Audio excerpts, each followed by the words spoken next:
히브리서 8장 새 언약이란 말씀 제목으로 여러분에게 증거하겠습니다. 새 언약이란 말이 있으면 옛 언약이란 말이 있다는 겁니다. 새롭다, 새 것이 왔다 하면 옛 것은 지나갔다는 겁니다. 새롭다 하면 새 것을 찾아야 되는 겁니다. 옛 것이 완전했다면 하나님께서 새 것을 주실 필요가 없다고 성경은 말씀합니다. 옛 것이 완전하지만 사람을 완전하지 못했기 때문에 다시 새 언약이 필요했다, 이렇게 말씀을 하시면서 새 언약이 필요하기 위해서는 새로운 체계가 필요했습니다. 바로 제사장 체계였습니다. 더 나은 언약을 성취하기 위해서는 더 나은 직무를 감당하실 만한 분이 계셔야 했습니다. 바로 그분이 예수님입니다. 그래서 우리 예수님은 멜기세덱의 계통을 쫓아 지금도 항상 살아 계셔서 하나님 왕자 우편에 앉아 계시사 대제사장으로서 저와 여러분을 위해 오늘도 중보하고 계신다, 끝까지 구원하고 계신다는 우리의 위로의 말씀을 전해줍니다. 뿐만 아니라 그분은 왕이시고 통치하시며 대제사장으로서 이 땅의 제사장과 모세와 견줄 수가 없습니다. 월등히 뛰어나신 분입니다. 그래서 히브리 성도들은 이 점에 대해 명심해야 했습니다. 자신들이 보는 제사장, 인간 체계, 율법 체계는 예수님으로 말미암아 모든 것이 철폐되었다, 폐지되었다는 겁니다. 폐지되어 버린 것을 다시 쓰레기통에서 주워가지고 하는 것은 냄새날 뿐입니다. 어디다 쓰겠습니까? 다 버려버리고 이제 새로운 삶으로 새로운 체계를 쫓아 살아야 된다, 이렇게 가르쳐 주는 겁니다. 우리 요한일서 2장 1, 2, 3절에 나의 어린 자녀들아 내가 이것들을 너희에게 쓰는 것은 너희가 죄를 짓지 아니하게 하려 함이라. 만일 누가 죄를 지어도 우리에게 아버지와 함께 계신 변호자가 계시니 곧 의로우신 분 예수 그리스도시라. 그분은 우리의 죄들로 인한 화해 허물이시니 우리의 죄들뿐 아니요 온 세상의 죄들로 인한 화해 허물이시니라. 또 우리가 그분의 명령들을 지키면 이로써 우리가 그분을 아는 줄 우리가 아느니라. 우리는 죄를 지을 수밖에 없는 연약한 존재입니다. 그럼에도 우리의 죄들로 인한 우리의 변호자가 계신다는 겁니다. 그분은 우리의 변호사이십니다. 우리를 대신해서 짊어지신 중보자가 되신 뿐만 아니라 바로 우리의 연약함을 담당해 주신, 허물함을 변호해 주시는 변호자가 되신다. 우리의 변호자가 되시면 이기지 못할 재판이 어디가 있겠습니까? 그러므로 이미 우리는 승리를 얻은 겁니다. 죄와 사망의 법에서 이미 해방된 자들입니다. 그러므로 오늘날 구원이 취소된다, 이렇게 내세우는 것은 아직도 인간을 의지하는 인간 중심적인 사고방식입니다. 결국은 구원을 자기에게 확증시키려는 인간의 완고함, 완악함이라고 지적할 수가 있습니다. 만약 하나 구원을 우리 손으로 유지시킨다 하면 구원을 이룰 자가 단 한 사람도 없는 겁니다. 에베소서 2장 5절, 6절, 7절에 심지어 우리가 죄들 가운데서 죽었을 때 우리를 그리스도와 함께 살리셨고 너희가 은혜로 구원을 받았느니라. 또 함께 일으키사 그리스도 예수님 안에서 우리를 하늘의 초소들이 함께 앉히셨으니 이것은 그분께서 그리스도 예수님을 통해 우리에게 베푸신 친절 속에 담긴 자신의 은혜의 지극히 풍성함을 다가오는 시대들 속에서 보여주려 하심이라. 우리가 구원받은 순간 우리는 하나님 왕자 우편에 앉아 계신 예수님과 함께 하늘에 있는 초소들의 안침바 되었다고 완료형입니다. 이렇게 말씀을 합니다. 자리 빼는 일은 없는 겁니다. 구원을 예약하는 것도 아닙니다.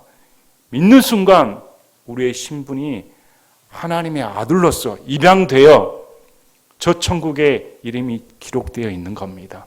그대로 좌석이 마련해진 겁니다. 그래서 다가오는 시대들 속에 영적인 존재들에게 하나님께서 얼마나 우리에게 긍휼을 베풀어 주셨는가 보여주고자 하심이랍니다. 만에 하나 구원을 취소시켜버리면 어떻게 긍휼을 보여주십니까? 한 자리도 남아있지 않을 텐데. 그래서 저와 여러분이 구원받은 것이 바로 천사들, 이 모든 영적인 존재들에게 얼마나 하나님께서 나를 사랑해 주셨는가, 긍휼을 베풀어 주셨는가 증거가 됩니다. 저와 여러분의 각자 한 사람 한 사람이 하나님께서 사랑하신다는 증거품입니다. 그걸 하셔야 됩니다. 그래서 구원은 결코 취소될 수가 없으며 성경 어느 구절에서도 구원을 취소시킨다는 구절은 단 한 구절도 없습니다. 오해할 뿐이며 잘못 번역된 구절들로 인해 혼돈할 뿐이지 결코 한 번 구원이 취소된다는 그런 교리는 용납할 수가 없습니다. 삶도 생물학적으로 태어나면 취소할 수가 없는 겁니다. 태어났는데 안 태어난 걸로 여겨야 됩니까? 죽는 걸로 여겨야 됩니까? 그건 취소될 수가 없는 겁니다. 태어난 건 한순간이고 그대로 살아있는 겁니다. 마찬가지로 구원도 한순간인 겁니다. 하나님으로 말미암아 우리는 태어났습니다. 그리고 그것은 하나님의 손에 의해 보존되어 있는 겁니다. 우리를 기르시는 분이 우리의 목자이신 예수님입니다. 예수님 손에 있기 때문에 결코 예수님의 손에서 빼앗을 자가 없다고 예수님이 분명히 말씀하십니다. 그래서 그분이 끝까지 우리를 구원하실 수가 있다. 오늘도 중보하고 계신다는 겁니다. 이 순간도 하나님께서는 우리의 삶을 놓치지 아니하시고 내가 공경에 있을 때, 내가 질병에 빠졌을 때, 내가 시험에 빠졌을 때, 나태했을 때, 아니면 하나님께 대한 원망의 감정에 휩싸였을 때 이렇게 어떻게 예수를 믿을 수가 있을까? 낙담하고 있을 때 그 순간에도 예수님은 여전히 우리를 위해 기도하고 계신다. 예수님께서 기도하셨으니까 저와 여러분이 지금 유지되고 있는 겁니다. 예수님이 기도하고 계시니까 저와 여러분이 천국에 들어갈 수가 있는 겁니다. 여러분 과거를 생각해 보시길 바랍니다. 예수님이 처음 만났던 그 열정은 다 어디가 있습니까? 유지가 됩니까? 한 번도 예수님을 원망해 본 적이 없습니까? 아니죠. 인생 살면서 시험에 듭니다. 원망할 때도 있습니다. 돌이켜보면 어떻게 그런 험난한 시절을 보냈을까 가슴을 쓰다듬기도 합니다. 그래서 지금 있는 이 자리, 지금 우리 교회 여러분이 앉아서 예배드릴 수 있는 이 은혜, 아 예수님의 은혜구나. 예수님께서 나를 위해 기도하고 계시구나 깊이 체험하게 됩니다. 그래서 여러분 기도할 때 느끼시고 믿으셔야 됩니다. 기도할 때 내가 간절히 기도하는 것보다 지금 무릎 꿇고 애타게 하는 나보다 예수님께서 나보다 더 간절히 기도하고 계신다. 내 아뢰는 것보다 예수님께서 아뢰신 것이 더 깊고 간절하며 100% 응답받으시는 기도를 하신다는 겁니다. 그 사실만으로도 여러분 원망 대신에 찬양해야 되는 겁니다. 불평 대신에 찬송하시길 바랍니다. 감사하시길 바랍니다. 늘 예수님 생각하며 감사합니다. 그래서 새 언약은 내 행위가 유지되는 것이 아닙니다. 새 언약은 내 행위로 말미암아 구원받은 것이 아니고 처음부터 끝까지 오직 예수님의 은혜입니다. 모든 공로가 예수님께 있다는 겁니다. 이전의 언약과 차원이 다릅니다. 그리고 이전의 언약은 땅에 집착을 했습니다. 이스라엘에게 땅에 복을 주겠다는 겁니다. 땅에 제사장들이 있었습니다. 그래서 율법을 지키면 땅에 복을 주고 율법을 지키지 아니하면 땅에 저주를 내리겠다는 겁니다. 그러나 새 언약은 다릅니다. 땅의 언약이 아닙니다. 하늘의 언약입니다. 그래서 예수님의 피로 세운 언약이므로 이 땅의 복을 말하지 않습니다. 천국의 복을 주겠다는 겁니다. 천국의 상속을 주겠다는 겁니다. 그래서 만에 예수님께서 이 땅에 제사장이 필요했다면 이 땅에 계실 텐데 필요 없다는 겁니다. 지금 그분은 땅의 제사장으로 계신 분이 아니시고 어디에 계십니까? 천국에 참 성막인 모형이 아닌 진짜 성막이 있는 곳인 하나님 왕자 우편에 앉아 계셔서 대제사장으로 지금 섬기고 계신다는 겁니다. 그래서 우리 눈이 지금 보이는 예배당, 인간 체계 여기에 연연해 하지 말라는 겁니다. 지금 우리의 신분은 천국에 있으며 지금 우리는 예배를 드릴 때 하늘 왕자를 바라보며 예배를 드려야 됩니다. 땅의 것은 물러갔다는 겁니다. 더 이상 땅에 존재하는 중보자는 없습니다. 목사나 신부나 교황이나 마리아나 교주나 그 누구도 중재자가 될 수는 없는 겁니다. 오직 중재자는 하나님이시다. 그래서 여기 예배당은 성전이 될 수가 없습니다. 목사가 제사장이 될 수 없는 것처럼 여기가 신령하다, 신성시하다 그렇게 될 수는 없다는 겁니다. 이미 옛것은 물러갔고 우리가 예배하는 태도가 정말 영과 진리로 내가 하나님께서 보시는 왕자에 도달한다. 이런 마음으로 새로운 길인 하늘의 지성소로 들어가는 길을 예수님께서 여셨으므로 도우시는 긍휼을 따라 언제든지 밀고 들어가야 되는 겁니다. 그래서 예배 드릴 때 여러분 감격해 하셔야 됩니다. 예배 드리는 시간이 얼마나 귀합니까? 이 시간만큼은 세상이 관여할 수가 없는 겁니다. 이 시간만큼은 내가 누구의 잘 보이기 위해 목사의 눈치를 보기 위해 성도들의 눈치를 보기 위해 온 것이 아닙니다. 진짜 내가 지금 천국에 앉아있는 감정으로 천사들과 함께 성도들과 함께 내가 감격에 휩싸여 찬양에 휩싸여 예배를 드릴 수 있다는 그런 마음 자세로 깊게 집중하여 주님을 높이는 예배를 드려야 되는 겁니다. 그래서 이 새 언약이 얼마나 귀한가. 우리 예수님께서 이 땅에 오신 이유가 새 언약을 주시기에 오셨다는 겁니다. 그래서 8장 1절부터 9장 10장까지 새 언약 체계에 대해 사도 바울이 말을 해줍니다. 말을 해주면서 왜 새 언약이 월등한가? 또 새 언약이 필요한 이유가 지금 모세 체계는 그림자에 불과하고 모형에 불과하다. 진짜가 다가왔다는 겁니다. 진짜 체계는 이 땅의 체계가 아니라는 겁니다. 또 아울러 성막에 있는 것들이 모든 것이 예수님을 예표하고 있다는 겁니다. 그 모든 것들이. 그리고 11장, 12장 이렇게 가면서 우리의 믿음의 선배들이 무엇을 보고 살았는가?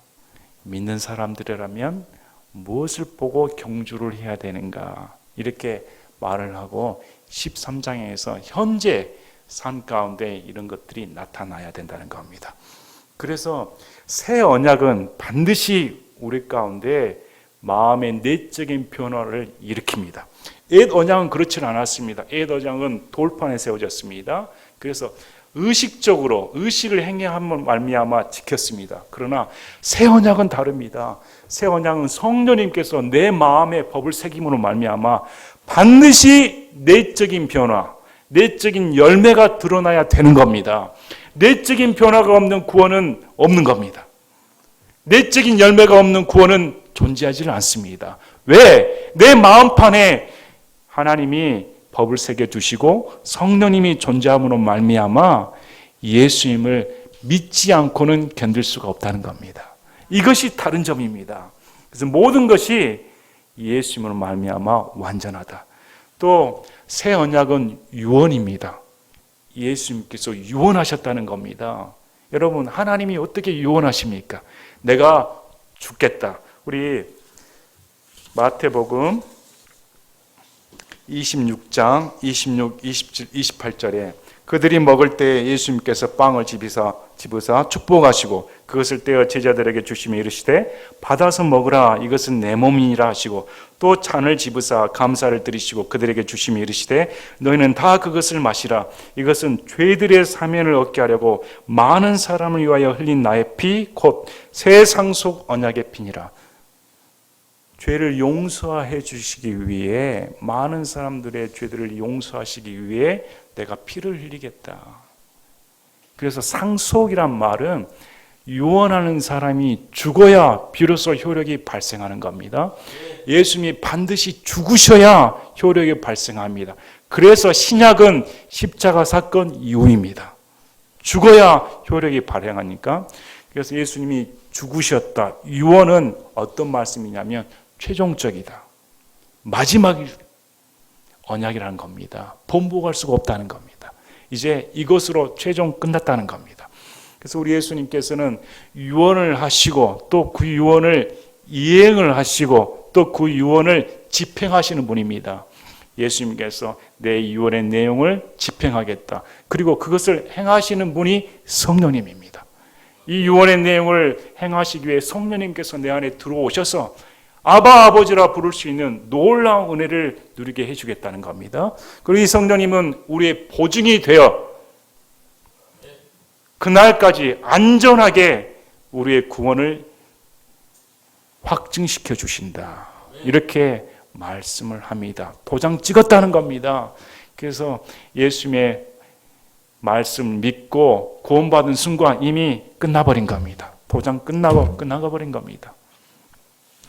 이 얼마나 놀라운 은혜인가 사도 바울이 가르쳐 준 겁니다.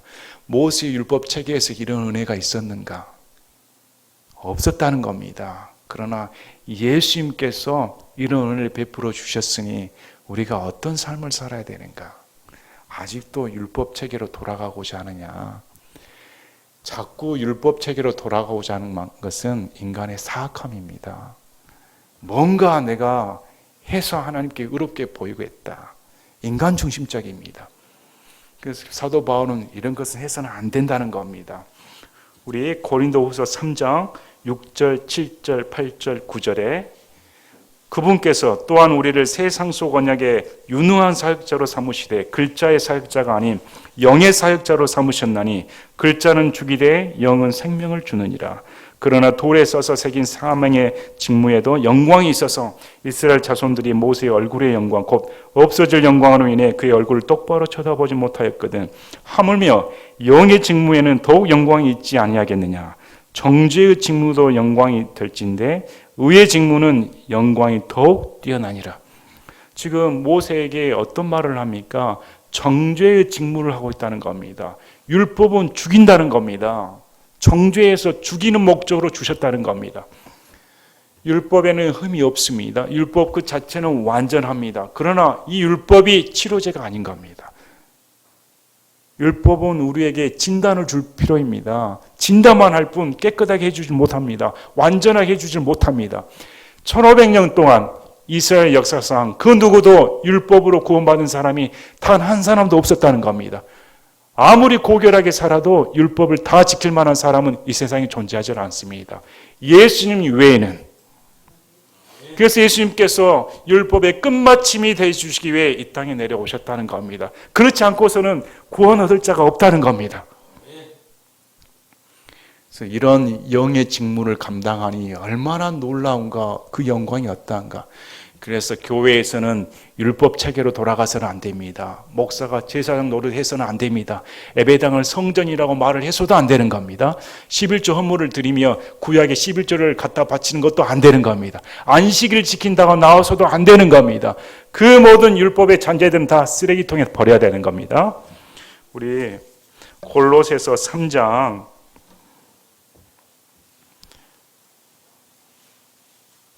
14, 15, 16, 17절에 그렇게 기록된 겁니다.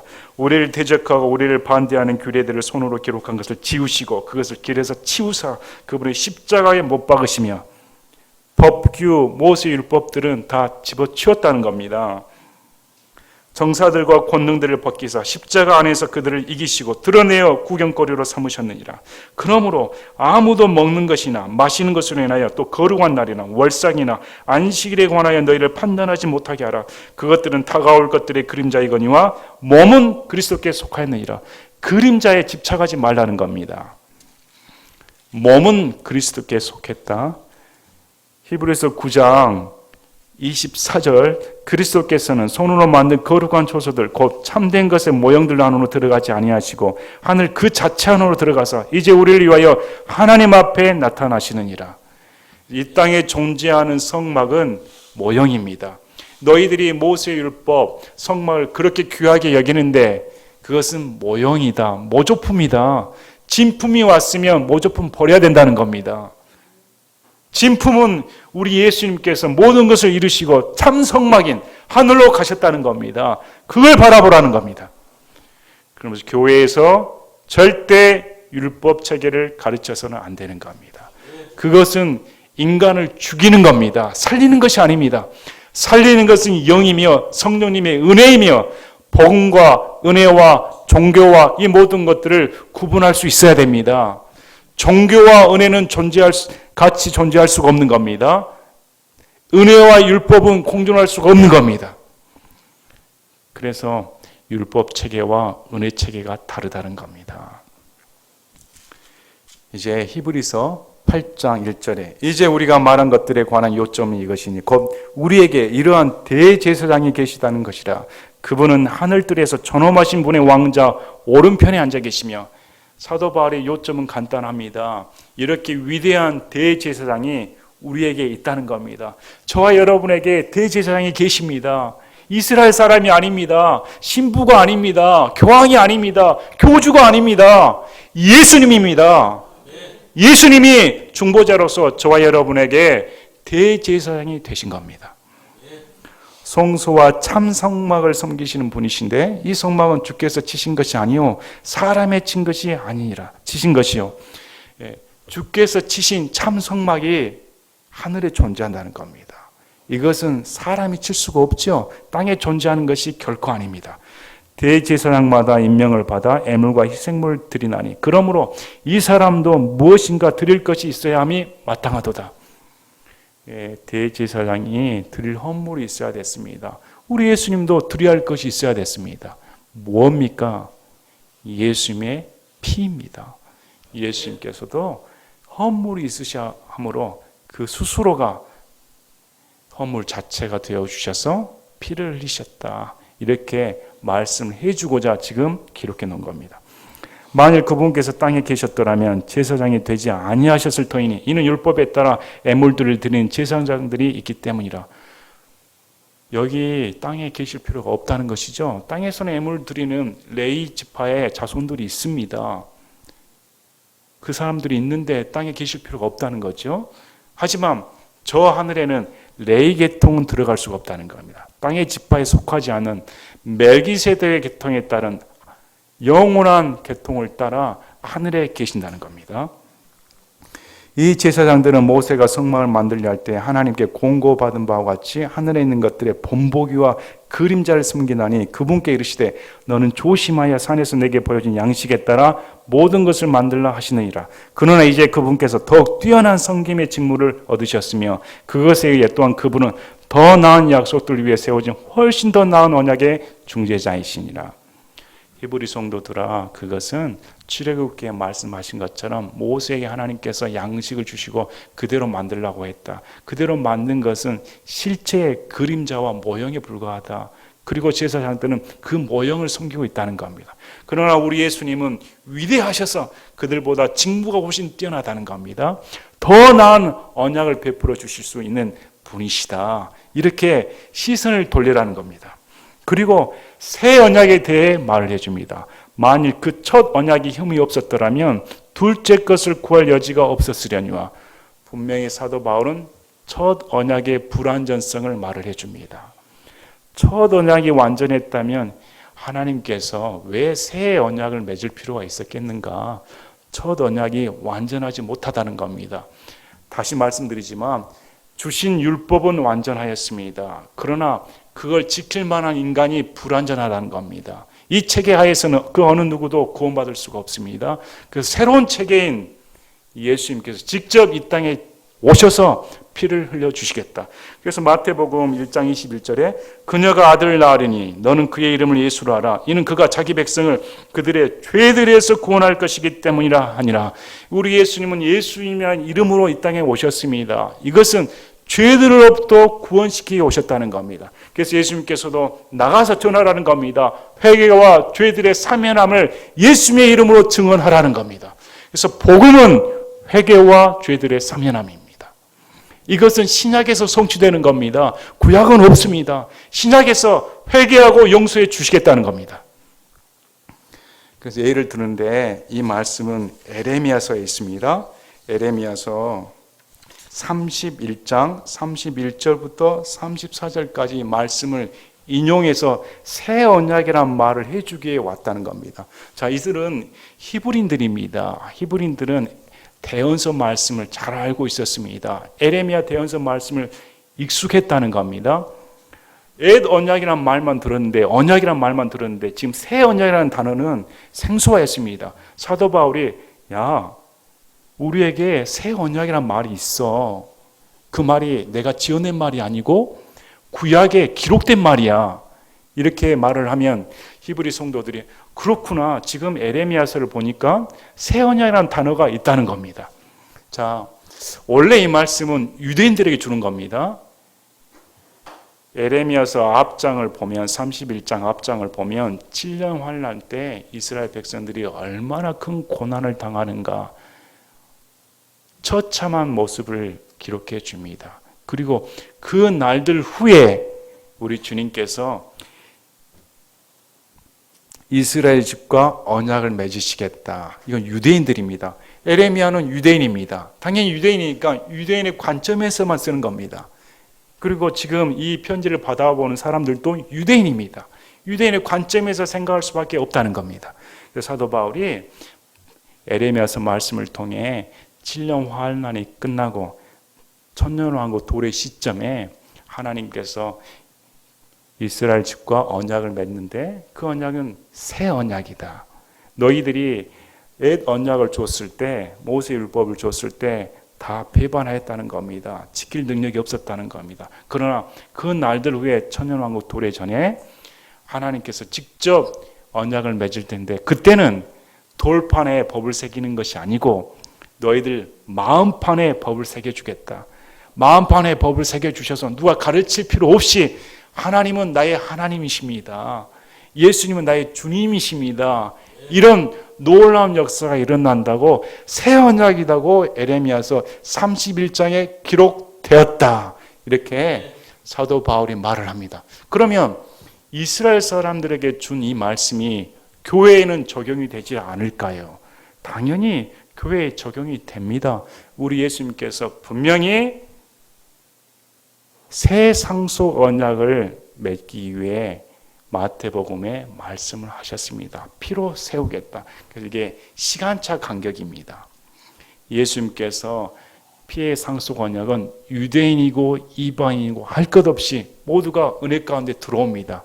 그런데 지금 이스라엘 사람들은 예수님을 믿질 않습니다.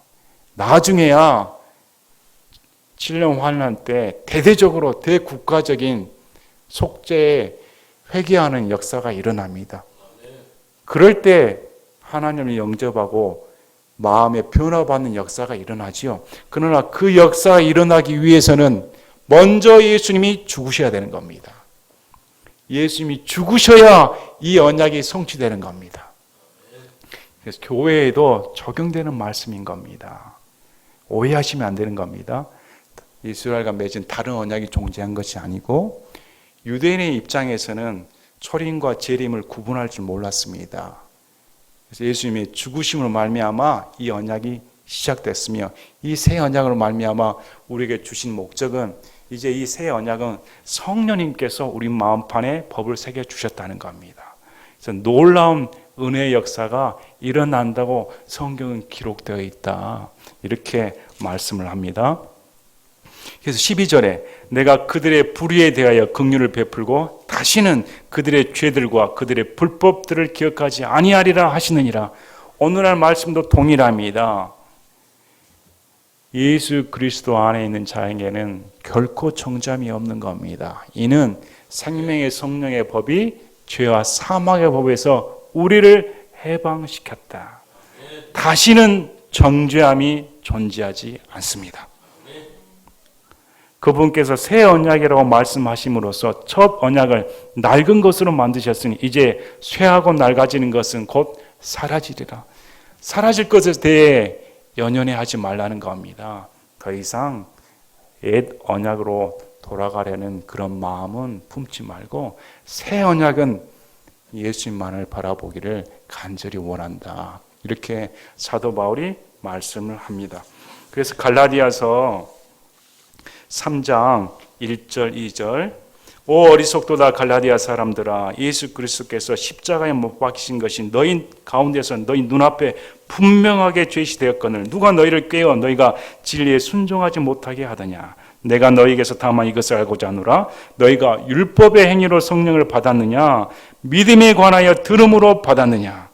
10절 율법의 행위에 속한 자들은 다 저주 아래 있나니 기록된 바 율법책에 기록된 모든 것을 행하기 위하여 항상 그것들 가운데 거하지 아니하는 자는 다 저주받는 자니라 했느니라. 11절 그러나 하나님의 눈앞에서는 아무도 율법으로 의롭게 되지 못할 것이 분명하니 의인은 믿음으로 살리라 하였느니라. 율법으로는 절대 성령님을 받을 수가 없는 겁니다. 율법으로는 절대 의로워질 수가 없는 겁니다. 오직 믿음으로 가능하다고 성경은 말합니다. 갈라디아서 자체도 사람들이 사도 바울의 복음을 듣고 믿음으로 의롭다 영접했습니다. 그러나 가짜 교사들인 유대인 출신들이 들어와 사도 바울의 복음은 부족하다. 너희들이 유대인화 돼야 된다. 할례를 해야 된다. 할례를 해서 이스라엘 민족으로 들어와야 구원받을 수 있다. 이런 거짓 복음을 가르쳤다는 겁니다. 할례나 무할례나 예수님 안에서는 아무 소용이 없다. 안식이나 거룩한 날상이나 그것으로는 이루어질 수 없다고 줄기차게 사도 바울이 말을 하는데 왜 자꾸 사람들이 이런 것에 현혹될까요? 인간의 의로움을 하기 위해 자기 자랑하려고 한다는 겁니다. 어리석다는 겁니다. 우리 눈앞에 십자가에 달리신 예수님이 눈앞에 분명히 제시되어 있습니다. 여러분 믿으십니까? 나의 모든 의인은 예수님과 함께 죽어버렸습니다. 내 의인은 오직 예수님 뿐입니다. 예수님이 나의 의가 되십니다. 그래서 이 새 언약 체계에서 놀라운 은혜가 우리 가운데 있다. 옛 언약에서는 하나님과 동행할 수가 없습니다. 하나님은 멀리 쳐다보는 무서운 분이셨습니다. 너무 두려워서 가까이 할 수조차 없습니다. 근데 지금은 어떻습니까? 내 안에 주의 영이 거하신다는 겁니다. 얼마나 놀랍습니까? 그래서 여기 있으나 직장 생활에 있으나 집에 있으나 다른 병원에 있으나 어려운 환경 가운데 있으나 장소 상관없이 내 안에 하나님이 계심으로 천국인 겁니다. 이해하시겠습니까? 하나님이 계신 곳이 천국입니다. 바로 믿는 자 안에 하나님께서 계신다. 그래서 이 땅에 살면서 천국 시민으로서의 천국 생활을 누려야 됩니다. 물론 우리는 진짜 천국으로 갑니다. 믿어 의심치 않습니다. 하지만 이 땅 가운데 살면서도 예수님께서 내가 예수님을 모시고 사는 것이 얼마나 큰 축복이고 말로 다 할 수 없는 행복인가. 여러분 행복하십니까? 하루하루가 어떻습니까? 나라가 어수선하죠. 경제가 어수선합니다. 이럴 때 뭘 바라볼까요? 나라가 어지럽고 세상의 혼란 가운데 우리에게는 더욱더 천국 소망이 간절합니다. 그 나라의 영광이 더 간절해진다는 겁니다. 예수님 사랑하시길 바랍니다. 여러분 한번 외칠까요? 수님씨 같이 좋은 분이 없다. 아멘. 수님씨와 결혼한 것이 얼마나 큰 행복입니까? 여러분 결혼 몇 주년 되셨습니까? 결혼 몇 주년 되셨습니까? 저도 아내랑 결혼하다 보니까 세월이 흐를수록 제가 우리 아내한테 어떻게 나랑 결혼해줘서 너무 감사하다. 진짜입니다. 시간이 흐를수록 감사합니다. 왜 나같이 허물 많은 사람한테 결혼해 와서 모든 허물을 감당해주고 사랑을 베풀어 줄 수 있을까? 인간 안 해도 너무 감사합니다. 여러분 우리 예수님과 결혼한 것이 얼마나 큰 은혜입니까? 우리의 모든 허물 다 받아주십니다. 그분같이 배반 안 하신 분이 없습니다. 결혼 잘했죠? 이것이 가능한 것은 예수님께서 우리를 위해 피를 흘리셨으니까 가능한 겁니다. 그분만을 더 사랑하시고 그분만을 바라보시는 여러분이 되시기를 진심으로 바랍니다. 제가 기도가 마치겠습니다.